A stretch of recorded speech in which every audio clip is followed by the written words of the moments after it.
So, Memphis, birth of rock and roll. I've been to Memphis before, but only to Elvis's house and a bar. We're also going to go down to Clarksdale, Mississippi, where blues legend Robert Johnson supposedly sold his soul to the devil at the crossroads. Is there any interest in seeing if he offered Robert Johnson the same contract you got? There's always some mystique behind everything. Great way to divert from the question. It's a great way of getting your career going. He did sell his soul to the devil. See, you're still not answering my question. Did you sell your soul to the devil? Me? Me? What? Huh? Hey, look at that. I ain't got a soul. I wasn't born me one. I'm your father, so what does that make you? I guess technically a pattern. We're not doing that. Let's move on.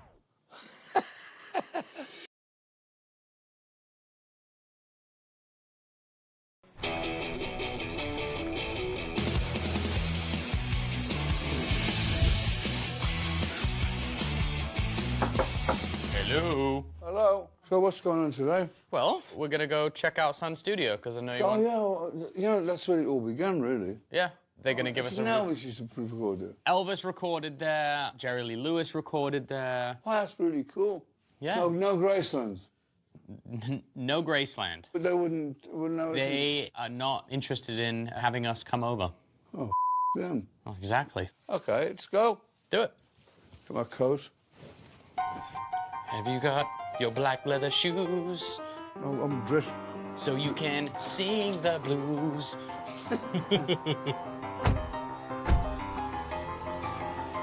I'm so psyched about going to this Sun Studio, because this is where rock and roll really started.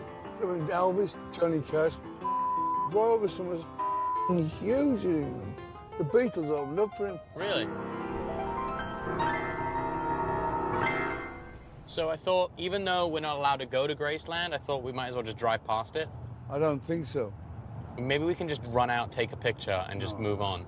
I think the reason why they don't want us to go there is because I went to see the Elvis house twice, but both times I had a bit too much to drink and they threw me out. Oh, well, that makes sense why they didn't call me back. Did they let you in the bathroom where he died? No.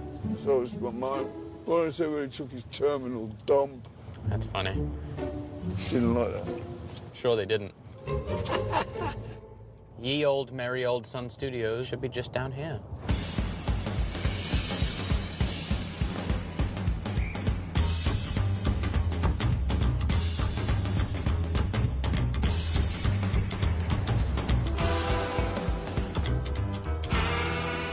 Ooh, that's cool. Hello. Oh, hi. How's it going? Hey. I'm nice Jack. to meet you, Jack. Were you all excited to learn about some rock and roll history? Absolutely. Cool. Sam Phillips, the genius who started Memphis Recording Service, started it as a studio. But eventually he started the Sun Record Company within the confines of Memphis Recording Service. In 1952, Sam launched Sun Records, and then 1 year later, an 18-year-old Elvis Presley came walking through these doors and changed music history forever. Marion Keisker, Sam Phillips' secretary, sat here, and she would greet all of these amazing musicians. You know, Elvis Presley was kind of a kid who hung around here a lot, kind of trying to get in and trying to record here. And Marion Keisker was the one that actually recorded him for the first time, and she convinced Sam to give him his first shot in the studio. Wow. So she... Good convincing job. Yeah, if it wasn't for her, who knows what would have happened, right? Interesting.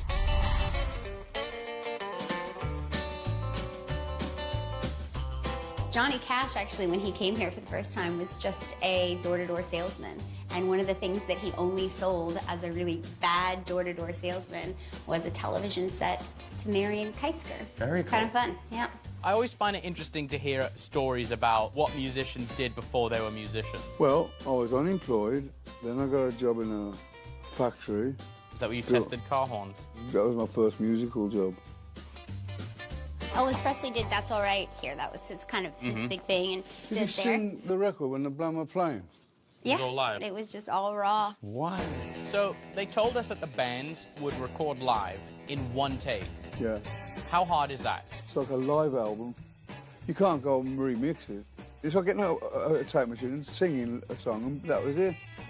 And this microphone actually is an original Shure 55 Unidyne mic. Elvis has used this microphone. Wow. I got electrocuted by one of these things. What? Really? Because if the guitar player stood next to you, and you touch this and touch the guitar, and you got like an arc, bang. Stay away from him.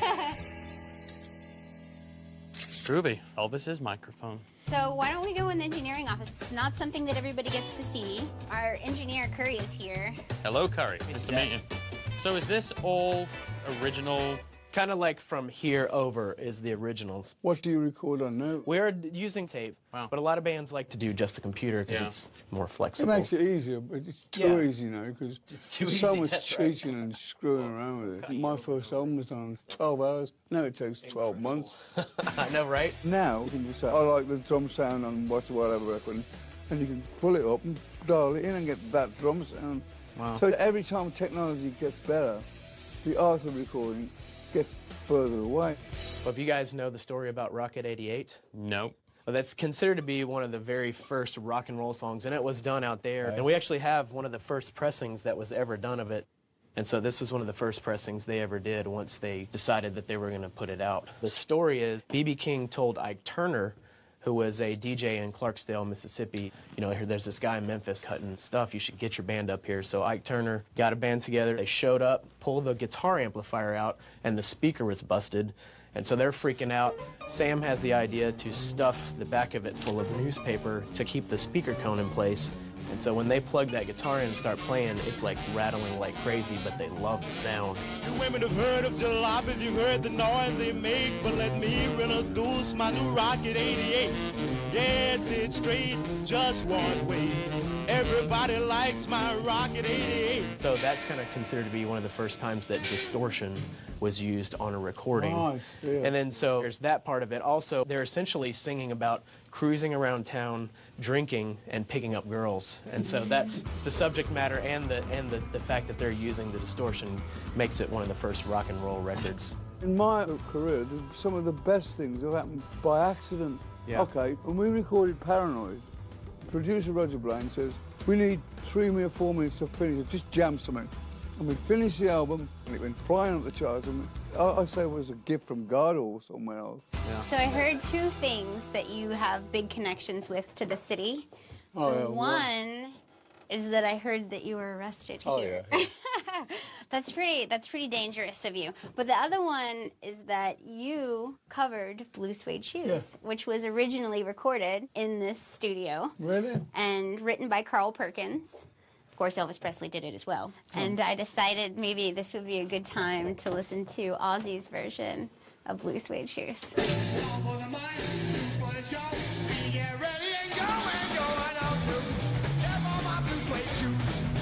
How about that?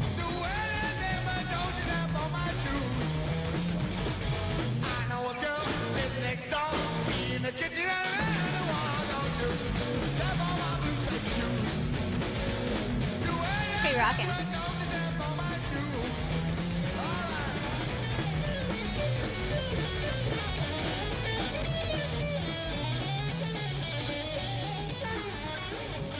Such a long time ago. That was 48 years ago.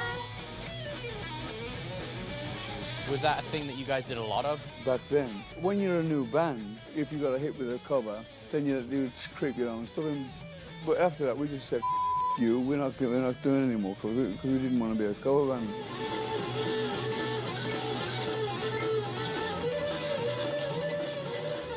You know, that guitar player's got no fingertip. I see that. They're all taped up. Oh, wow. He had Crazy. he had them chopped up in a factory machine. Really? Yeah.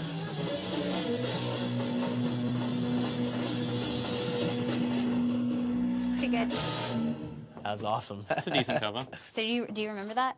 I've been reminded of it. I don't remember actually doing it. Yeah. Because when I left school, I had no idea I was going to be a singer with a successful rock band. But to be here, it's magic.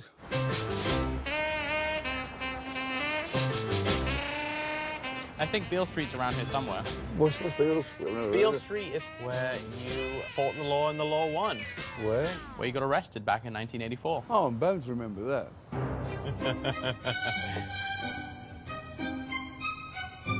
I thought it was I seem to remember a freeway. Just saying that. And a freeway. It must have been another time.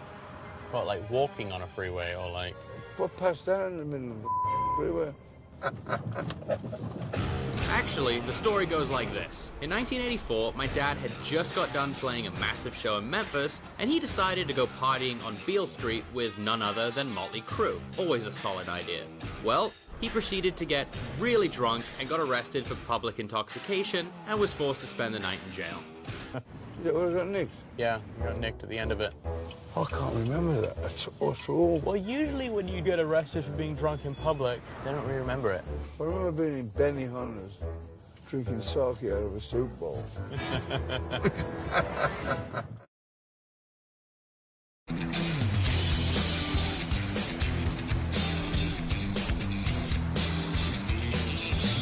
Hello, Rock.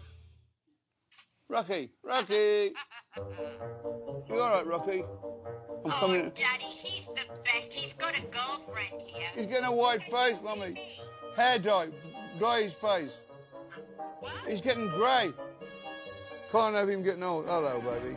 He's beautiful. Isn't he a gorgeous looking boy? Hello. Who are you talking to? Rocky. Oh. All right. Coffee, ice, water. So what's the deal now?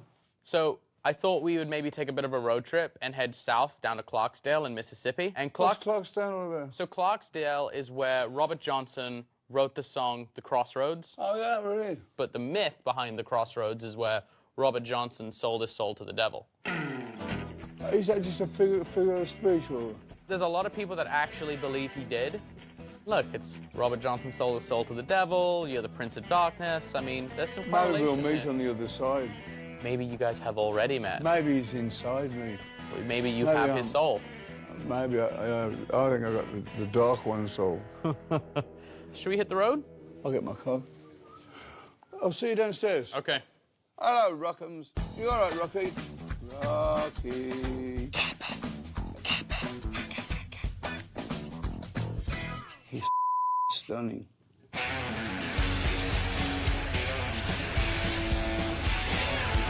With bags packed, we headed down to Clarksdale, Mississippi, so the Prince of Darkness could see firsthand where the devil supposedly bought a soul. Clarksdale, 59 miles. Turn down to the crossroads. Now, I was reading online, and there's a musician by the name of Super Chicken. Super Chicken. Super Chicken. It's not a very good blues name. Super Chicken. What would your blues name be? You know, there's like Muddy Waters. What would it be? Gas Bolt Ozzy. Gas Bolt Ozzy. Well, maybe, I guess Ozzy was your blues name. Well, no, my real name is John. But, you know, in my immediate family, you know, call me John. But I'm not really crazy about the name John.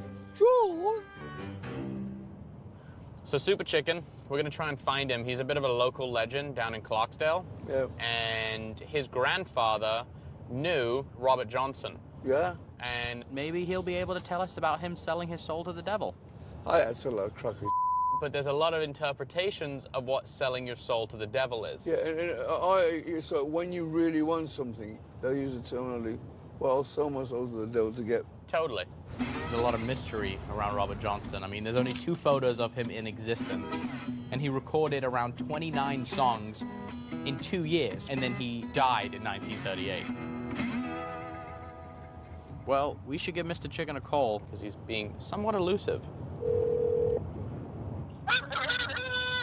You got the chicken house, but the roof is gone. I heard he was cooking like a chicken is gone. Leave me a message on my telephone, and I'll call you back when I get home. Thank you very much. Hey, Super Chicken, it's Jack Osbourne, and... Ozzy Osbourne. So, call me back. My number came up on your caller ID, so hit me up. Bye. Wonder if you call us back. Hope this chicken foot, whatever his name is, hope he's not worth going. Chicken foot.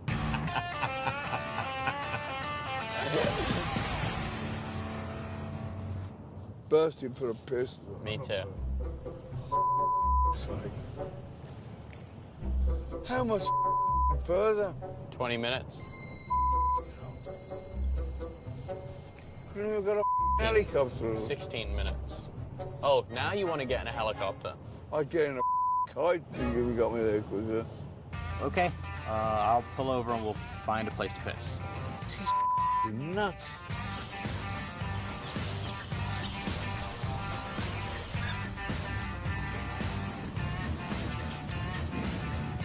All right, where do I piss? You guys have a restroom? Yeah, straight ahead then. Thank you. We pulled up to that place, I thought, what have we been driving for 3 hours and come to this dump? And it was like Pandora's box. You opened it and it was like such an amazing club. Check this out. What?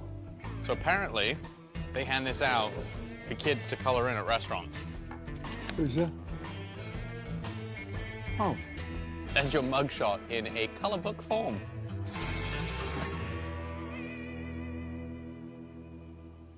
Like, you know when you go to a restaurant and they give you kids coloring books and crayons? That's what they give them. Wow, I'm infamous. What's the weirdest thing you've ever seen your name on? I saw a diaper once with Ozzy Osbourne. That's funny. Can I get y'all anything, or y'all need anything? I'm good at the moment. What's the story with this? Well, there's a lot of randomness, so you never know what you're gonna find. Right. So what did this place used to be?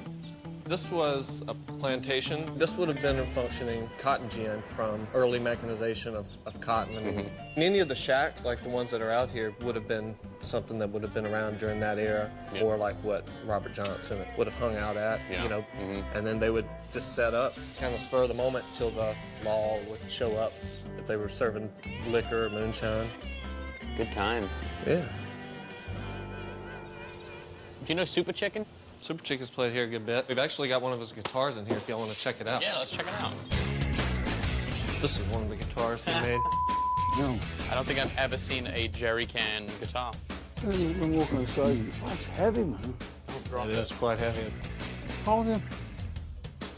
Oh, wow. Wow. How much did this go for? Yeah, anywhere wow. from like $1,000 to like 3,000. Yeah. Wow. He's charging $3,000 for a gas can. Mate, turn into a guitar. This guy must be a legend around there. Supposedly. I mean, hey, Super Chicken is one of the greats. When you said his name, I said, what's his name? He's Super Chicken. I go, maybe he's not really. Cause I never know whether you're winding me up or what.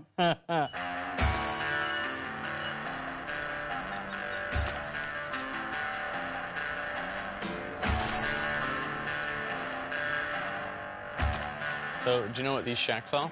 They call them sharecropper shacks. And what it was, farmers would give land to the workers for them to work the land themselves, and then they would have to share the profit of what they got with the farmers. So it was basically a step above slavery, but it wasn't slavery, you know? Cool. Isn't it? Yeah, it was total bull. But some sharecroppers would kind of translate that daily hardship into songs, and the lyrics would form what we now know as the Delta Blues. You know, Robert Johnson, for instance, he was once a poverty-stricken, rural, southern sharecropper. Oh, yeah, we're going to find these fried chickens, Superfoot, whatever his name is. Well, first, let's go check out the crossroads.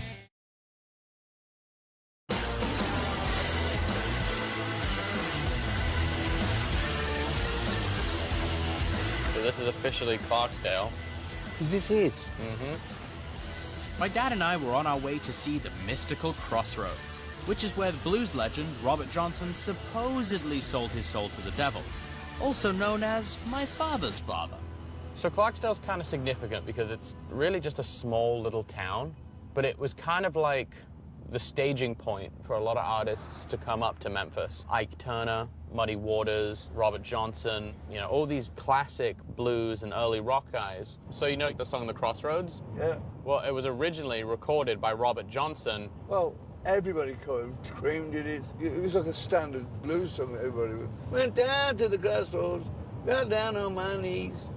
Yeah. We all ripped off them, every one of us. Yeah. Because it comes from jazz blues. Because we started off Black Sabbath when we used to be called Earth. We used to do like blue, just covers, you know. So when you started pre-Black Sabbath in your Well, band, originally a 12-bar blues band used to do like. but why the blues? What was it? Just kind of what was the vibe around Well, then? it's free form of music. It's like 12 bars, and so it's like when you listen to a Black Sabbath first album, you can hear the kind of blues. I mean, metal came from blues, whatever they call it. I hope choose to call it hard rock, heavy rock. This is unbelievable, these places. It's like Sunday afternoon every day. Oh, look, that's the dude that we were just talking to. Is it? Yeah, that's weird. Perhaps he's the devil. Perhaps he is.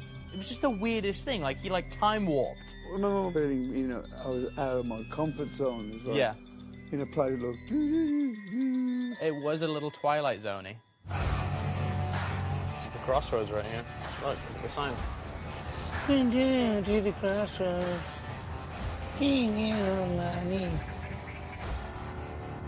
Now, seeing as we are at the crossroads, I think it's only appropriate that we listen to the original.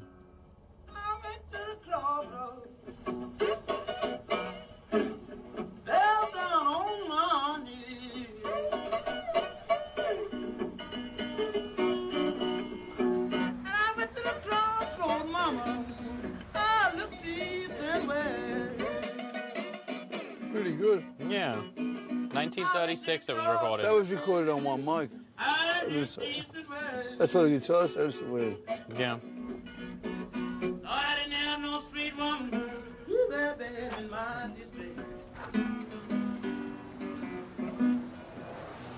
So Robert Johnson, he was born in 1911. He recorded this in 1936, but he died in 1938, 2 years later. From what? There's a lot of myths around how he died. Yeah. There was one myth that he was poisoned by a lover's husband or boyfriend. Another one was that he was poisoned by another woman. And then some say he died of syphilis. It said on, like, his death certificate, it said cause of death, no doctor. Like, there wasn't a doctor available to treat him, so they just said he died because a doctor couldn't get to him. Well, ye old merry old crossroads. I expected it to be like... Dusty road. Dusty road. So the story kind of goes like this. On this spot, this is where Robert Johnson supposedly brought his guitar and met with the devil. The devil then tuned his guitar and returned it to Johnson, giving him mastery over the instrument in exchange for his soul. Get that picture? Alrighty. I thought the devil was going to be there with, like, a pitchfork, just waiting. Midnight tonight when it's all quiet.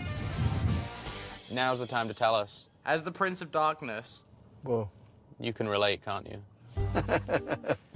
Listen, there's no one here, you can tell me. you'd like to know, wouldn't you? We're at the crossroads, you Your head's gonna start spinning around. Your mother nicks socks that smell.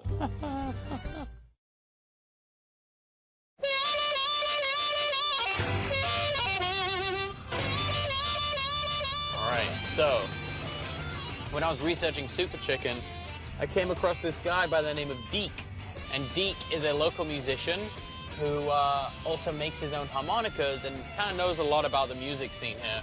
And seeing as Super Chicken hasn't returned any of my calls, I thought we'd stop by this guy's store real quick and see if he can help us with finding the man they call Super Chicken. It's an interesting instrument about harmonicas. You know, that was the first and only instrument I ever learned to play. I don't know how they work. How do they get the thing to be in tune? I don't know. How did you learn and when did you learn to play the harmonica? I just picked it up as it went along. I'm not great by any means, but the first time I played it was on The Wizard, the song The Wizard. Yeah.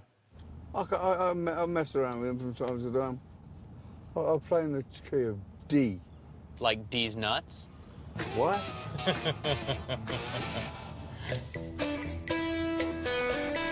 oh, there we go. Deeks and blues.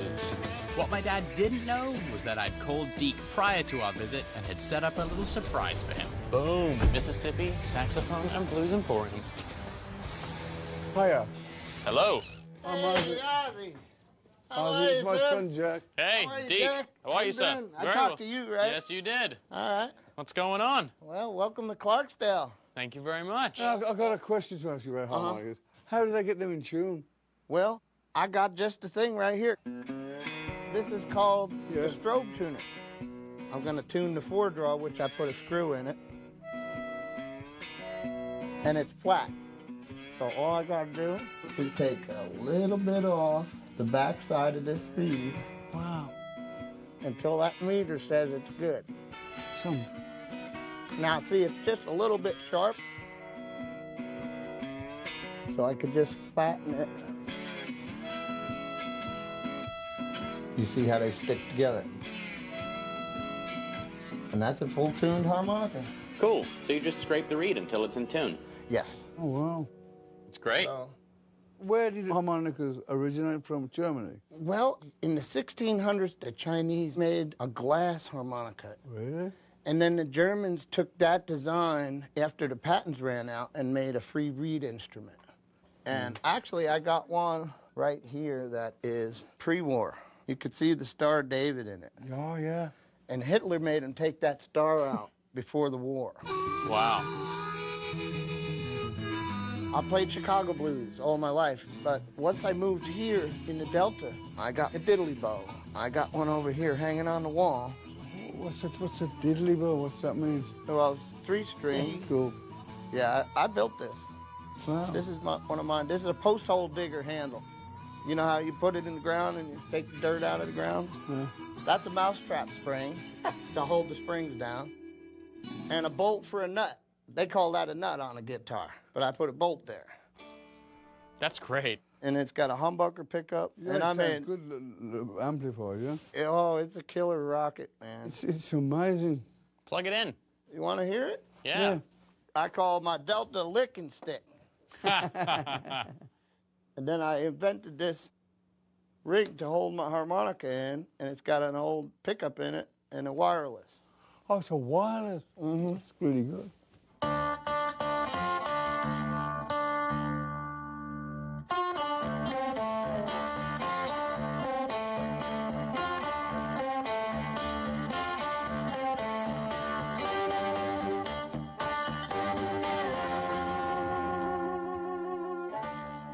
You think it's going to sound like a cardboard box with a broom and 3 strings on. And you play it, it's like, whoa. Yeah.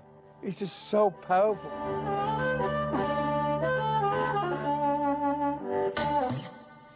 Brilliant. That's one of the... That's amazing. That's how I learned how to play the guitar on this thing. And I got James Cotton to sign it because, you know, you got to have a mojo on everything. The mojo is the most important thing in music. What does mojo mean? Well, it's just something that you tag luck on. Oh, yeah. I got my mojo working. Yeah. Working on you. I'll show you over here one of the first Marine bands. They called it a mouse ear. German? Yes, this is an 1896 Marine band harmonica. I collect them. Yeah. That's why when a lot of people come to my store, they're like, well, what's for sale? And I said, well, not much, because it's all my stuff. Should we bust out the surprise? All right.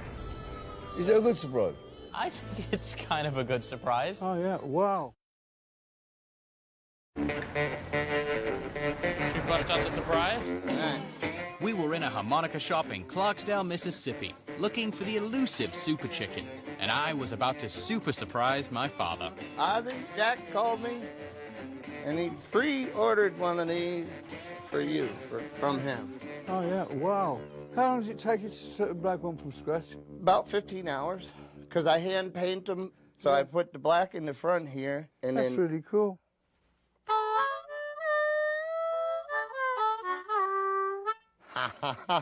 How's it play?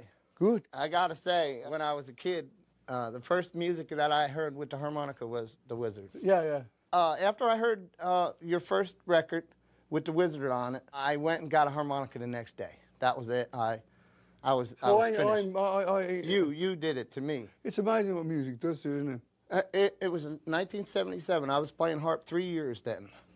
So here's what I first learned.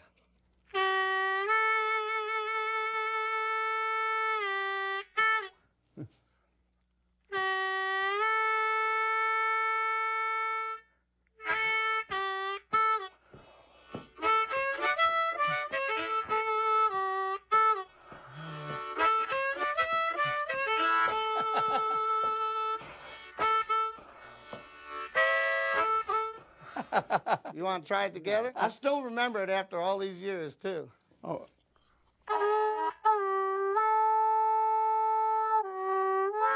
Yeah.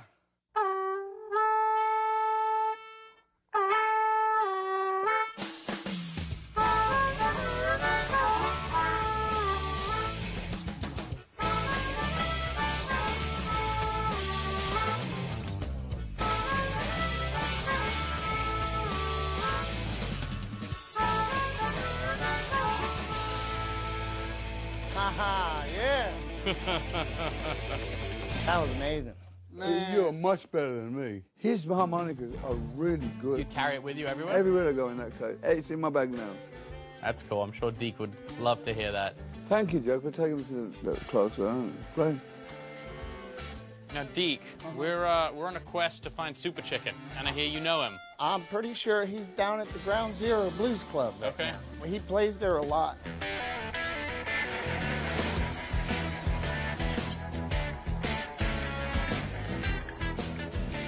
Hi, welcome to Ground Zero. Come on in, have a seat wherever you like. I ordered some wings to start. Yeah, that's great. Yeah.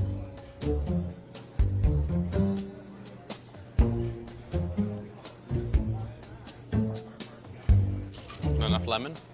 No. You want more lemon? Yeah. Here you go. So what's the deal with so much lemons in your iced tea? I like lemon more than tea. It's cool though. I think it's great. This is literally the cradle of blues. Like, this is hallowed ground. You're not going to find a more authentic blues experience than coming to this place. No. You don't get them places anywhere else. No. Felt genuine. That place was like rickety and it worked. The hunt continues for Super Chicken. He's got to be a regular here because there's the Super Chicken salad. We have a question for you. Yes. How often does Super Chicken come in here? Normally, he plays every other week or so. So he's around. Yes. We've been trying to track down Super Chicken, and I've been left him a couple messages on his cell phone. Okay. Do you know what's the best way to get a hold of Super Chicken? Go to his house. Go to his house? Yeah. Or just knock on his door? Yes. Hi. Okay. Well, I might have to have you write down his address before we leave. Okay. Perfect. All right. Thank you. You all enjoy now. Will do. Well, that's good. I'm just gonna go knock on his door. An old-fashioned remedy. That's an old-fashioned remedy. Where have you got no chicken breast? It's off to meet Super Chicken. Oh, I always get it wrong. I wonder to find out if he eats chicken or if he thinks it's cannibalism at that point. Super Chicken, where art thou? I'm going down Super Chicken's house.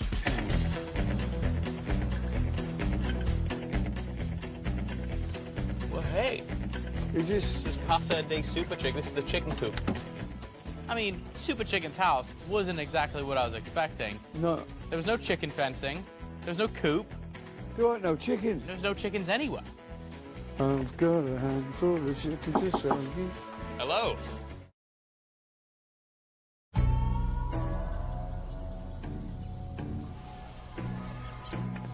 I've got a handful of chicken to sell you. Hello. Are you Super Chicken? Hello. There's somebody there. How are you? I'm good. How's it going? Hi there. How are you? Fine, this is my son, Jack. We've been looking for you. Here I am. So what did I do to honor this pleasure? Well, we're doing some research into the Crossroads Okay. and reading about Robert Johnson. Okay. And we heard your grandfather knew him. Yeah. Wow. Did he ever tell you anything about him? Oh, he talked about him all the time. I was just a little kid, but he was there talking about Robert Lee. One day I asked him, I said, who is Robert Lee? He said, the most famous man in Mississippi. You're talking about Robert Lee. Who the hell was Robert Lee? Robert Lee is Robert Johnson, and Lee was his middle name. So they called him Robert Lee. So how'd you get the name Super Chicken? Back in the old days, I just take care of the chickens. Uh-huh. And I was so good with the chickens, like I am with the dogs out there. I can go out and shake my fist to get them quiet. I got the name Chicken Boy. Then I grew into a Super Chicken. So how long you been building guitars? Since about 96. The music business wasn't doing it for me. I just barely was making it, so I started making the guitars. Every time I made one, somebody bought it, so I just kept making them, and they kept buying them. Can you push that Black & Decker toolbox there? This one? Yeah. I said, you know what a diddly bow is? Well, we just learned about a diddly bow. Yeah. Now, we grew up poor. Like, we were so poor, we were recycling before recycling was invented. So we used to make our own toys. We made our own furniture half the time. And I'm stuck in my old ways, so I still make my own toys. This is what I do. Wow. I used to like shiny stuff, pretty shiny stuff. You know, everything shiny, I would save it up. And then I didn't know what to do with it. I finally figured out what to do with it. So this is not just My diddly bow. I call it my stimulus package. Your stimulus package? I'll show you why. All right, let's see this. Ooh. That is awesome. Reason I call it my stimulus package, when all else is done, I go to the pawn shop, pawn me some diamonds and jewelry, re-stimulate myself. There you go. That's really cool. I thought this guy's unbelievable. I mean, I think this guy could make a guitar out of pressure air. Make a guitar out of this shoe and like a pair of underpants. And where we live here in Mississippi is near 3 state lines: Mississippi, Tennessee, and Arkansas. I put them all 3 together and I call it Sippy Seekinsaw. Now I wrote a song about it.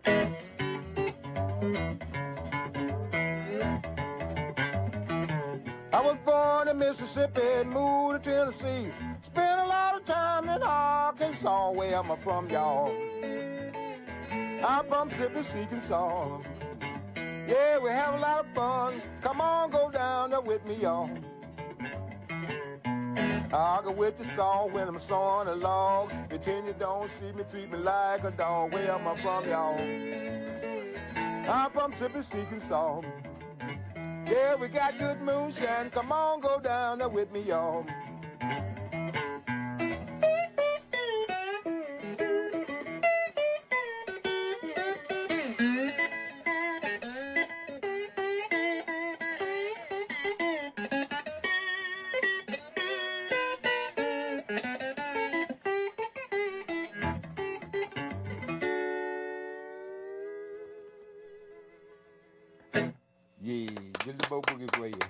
Those sounded when he played them was great. Awesome. So, Robert Johnson, do you think he really sold his soul to the devil to become a better musician? See, he didn't play guitar very well to start out with. And he would go out and they'd laugh at him and talk about him and get him all embarrassed and stuff. So he stayed away for a while. When he come back, he could play a lot better. And back then, there was no such thing as music teachers or music schools. And people, you know, bleed in black power and voodoo and stuff back then, so they figured he made a deal with the devil. Wow. But I give the man credit for having the ability to go home and wood shit. So you don't think he really sold his soul to the devil? I don't even know if that's possible. Right? The devil don't have to buy your soul. He can just take it. You can just take it.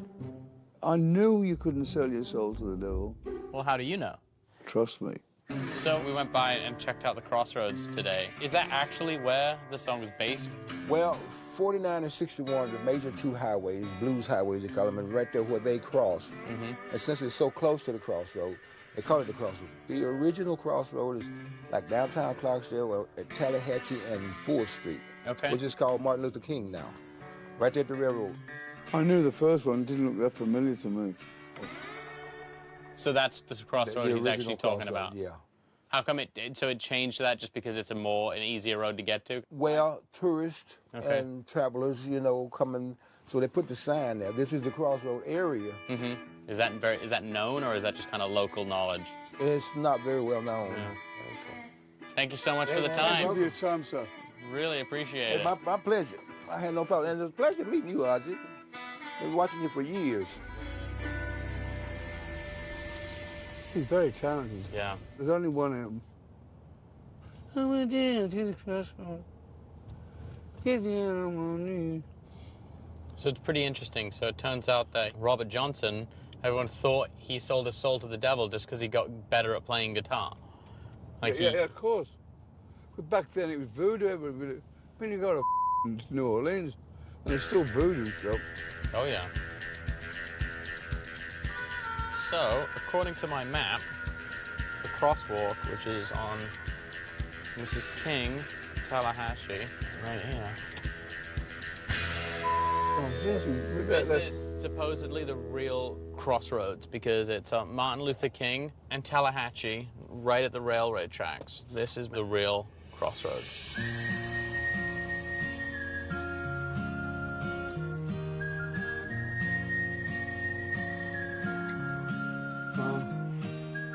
So this is it. This is the original crossroads where Robert Johnson wrote the song. Oh, this is where it's based on it. So what was your crossroads moment? My father hadn't bought me that microphone and mic stand and small PA system. I wouldn't have been here now. Yeah. He'd give me a life and career. I didn't realise that until way after my mother and father died. But, you know, it's life, you know. When you're young, you don't realise these things, you know. Where I live, we weren't very well off. We didn't have much at all. And a lot of my friends who I grew up with are in jail still. A lot of them are dead. If my dad hadn't bought me that equipment, I wouldn't have been here. Yeah. I'm a believer in fate. I believe that somebody plans your life before you even get here, you know. Maybe the devil. So, what do you think of Clarksdale? It's been very educational, and I've really had a blast. For me, this is the hands-down best one so far. Really? Yeah. Wow. Well, it's in your world. It's about my stuff, you know. Yeah. We started off playing this on. The harmonica guy was great. This guy, Super Chicken. It's been very. Here he is. Was that the harmonica guy? The return of Deke. Is that him? Yeah. I need to go for a piss somewhere, Jack. We'll go.